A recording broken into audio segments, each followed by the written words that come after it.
Pasamuan ingkang kinasih wonten ing patunggalanipun Gusti Yesus Kristus, sugeng dalu, Shalom. Brayat ingkang kinasih sumangga kita nglajengaken pakempalan brayat ing dalu menika mujudaken dinten ingkang kaping 6. Saderengipun langkung rumiyin sumangga kita lumebet wonten ing wekdal ening. Wekdal ning cekap brayat ingkang kinasih sumangga kita purakani kanthi ngrepekaken kidung pamuji nomor 2 dosa karepekaken padha sepisan lan kaping 2 Pangeran Momulya.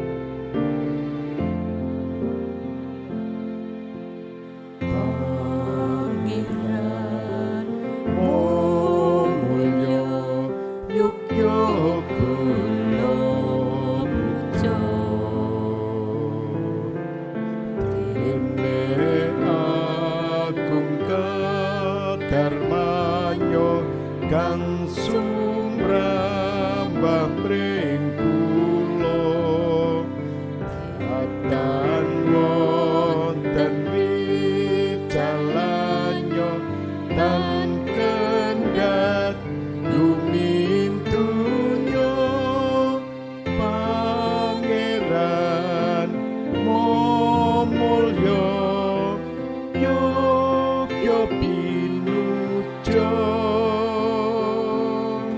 Pangeran Momulya yogya pinuja.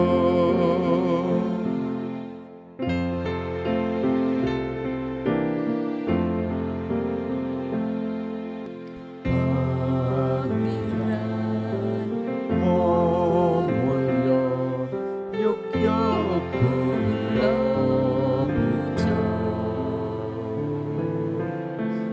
Indekar somarengaken putranipun pripatyo inados juru slamet miwapa marto kula Pangeran Momulya yogya pinuja Pangeran Momulya yogya pinuja.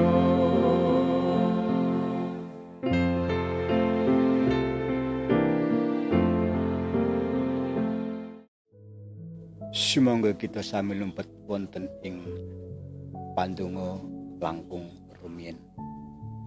Sembahan kawula ingkang didampar langgeng wonten kraton swarga ingkang indah lan mulya. Keparenga ing wanci menika kawula sowan Gusti langkung rumiyin ngaturaken agunging panuwun lan syukur. Dene paduka tansah maringi berkah lan kegiatan dumateng kawula. Matemah ing wanci menika kawula saged sowan dumateng paduka. Mirungganipun kawula badhe midhangetaken bab sabda pangandikanipun Gusti saha badhe ngluhurken asma paduka. Pramila paduka tuntun pados sedaya paladosan kawula dadosaken rena wonten ing penggalih paduka.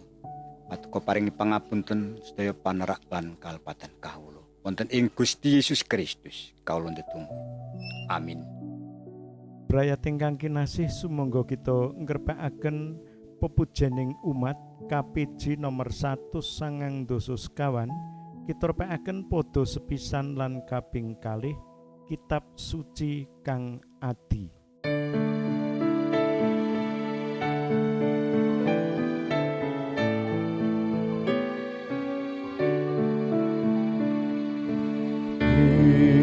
Kitab suci kang adi sabdeng Gusti sejati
pamaosing kitab suci ing wanci menika kapendhet saking Injil Lukas bab 11 ayat 7 dumugi 11. Bab lungguh ing ngarep dhewe utawa ing mburi dhewe. Bareng Gusti Yesus mirsa dayoh-dayoh padha milih papan palinggihan ing ngarep dhewe. Banjur padha dipangandikani pasemon mangkene. Menawa kowe diulemi njagong manten, kowe aja linggih ing ngarep dhewe. Awit mbok menawa kang duwe gawe wis ngulemi wong kang luwih dhuwur pangkate tinimbang karo kowe. Supaya wong kang ngulemi kowe lan wong mau aja padha marani kowe lan celathu marang kowe. Kula aturi mingser. Palenggahan punika kagem sederek punika. Kowe banjur kapeksa ngalih linggih ing mburi dhewe kalawan wirang. Mulane menawa kowe ngulemi linggih ing mburi dhewe, mbok menawa mengko sing duwe omah banjur marani lan celathu marang kowe, sederek monggo kula atur lenggah ing ngajeng. Teman kowe katon anggonmu kajen ana ing ngarepane para dayoh liyane kabeh. Sebab sing sapa ngluhurake awake dhewe bakal kaasorake, lan sing sapa ngasorake awake dhewe bakal diluhurake. Sapa kang wajib diulemi? Gusti Yesus uga banjur ngendika marang wong kang ngaturi rawuh panjenengane. Menawa kowe nganakake pesta ing wayah awan utawa bengi, kowe aja ngulemi mitra-mitramu utawa sadulur-sadulurmu utawa sanak kandungmu utawa tangga teparomu kang sugih-sugih, amarga iku bakal padha males ngenti ngulemi kowe. Dadi kowe wis oleh piwales. Nanging menawa kowe nganakake pesta, ngulemono wong-wong kang larat, kang cacat, kang lumpuh lan kang wuta. Yen manggono kowe bakal rahayu. Amarga wong iku kabeh ora padha duwe kang dianggo males marang kowe. Dene kowe bakal tampa piwales besok ing dina patangening para wong mursid. Makaten pangandikanipun Gusti. Brayat ingkang kinasih wonten ing patunggalanipun Gusti Yesus Kristus, sumangga kita ngrepakaken kidung pamuji nomor 203 karepakaken pada ingkang kaping 50. Rahayu kang utama lakune.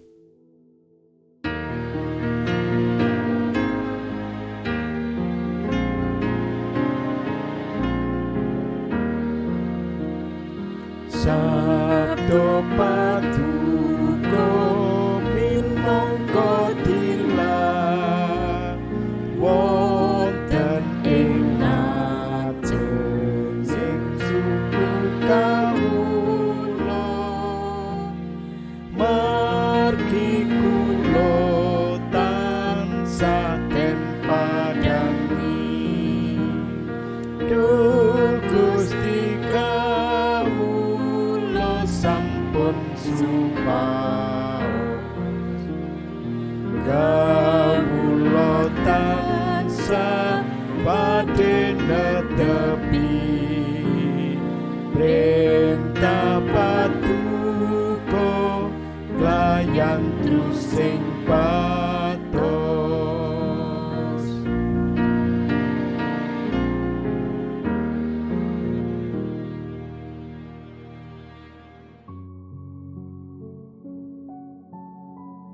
Renungan ing wanci menika kaparingan ira-irahan nyuwun lembahing manah.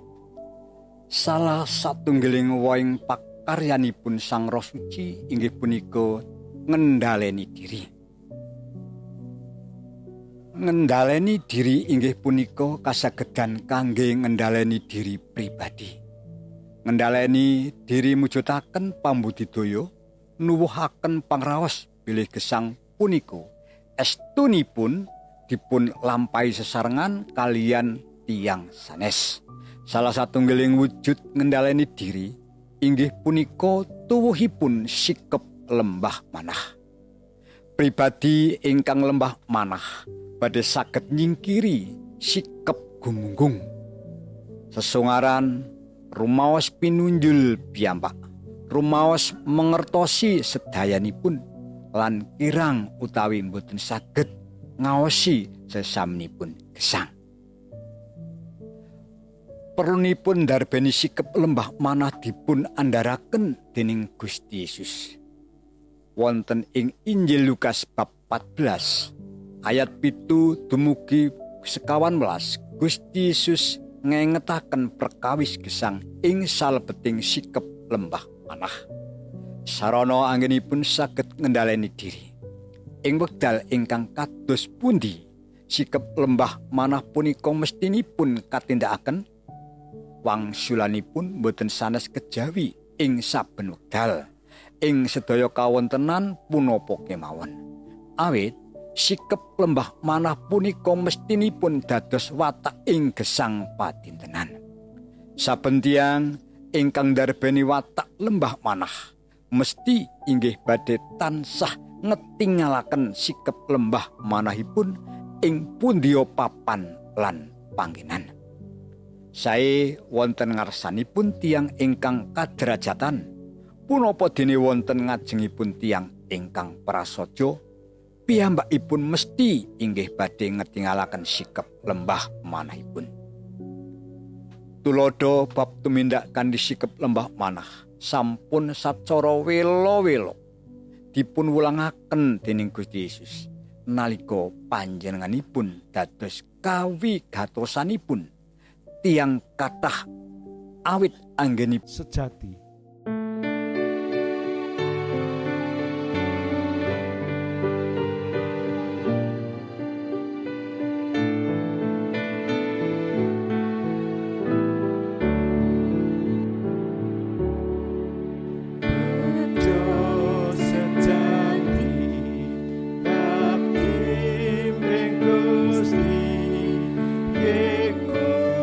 Kesangkan pengaji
Saksampunipun kula nampi bab pangandikanipun Paduka Gusti, kawula nyuwun rumentahing sih palimirma saking Paduka lumantar Sang Roh Suci, supados sageda nuntun lan mberek gesang kawula pasamuan Paduka nulodo nindakaken menapa ingkang Paduka kersakaken.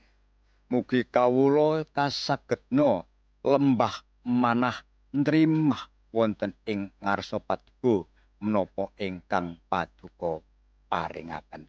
Gusti, kawula ndedonga dumateng gayat kawula mirungganipun, mugi Paduka paringi kekiyatan wonten ing saklebeting kaprihatosan wekdal-wekdal punika. Ugi dumateng pasamuan Paduka wonten ing pundi papan lan panggenan ngadepi kapriyatosan bab sesakit ingkang saweg wonten ing wanci-wanci menika. Paduka paring kekiyatan, kesabaran lan gesang tansah caket dumateng Paduka supados kaparingan pitulungan saking Paduka. Matur nuwun Gusti, kawula nggenggono ngakeni sedaya dosa lan kalpatan kawula. Mugi Paduka paring aksama. Pakaten ingkang dados atur pandonga kawula ing wanci menika wonten ing asmanipun Gusti Yesus Kristus. Kawula sampun tetunggu. Amin. Brayat ingkang kinasih, sumangga pakempalan pandonga ing dalu menika kita tutup kanthi ngrepakaken kidung pasamuan Jawi nomor 233 karepake padha sepisan dumugi 3. Gusti mugi nuntun kawula.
Datang sembah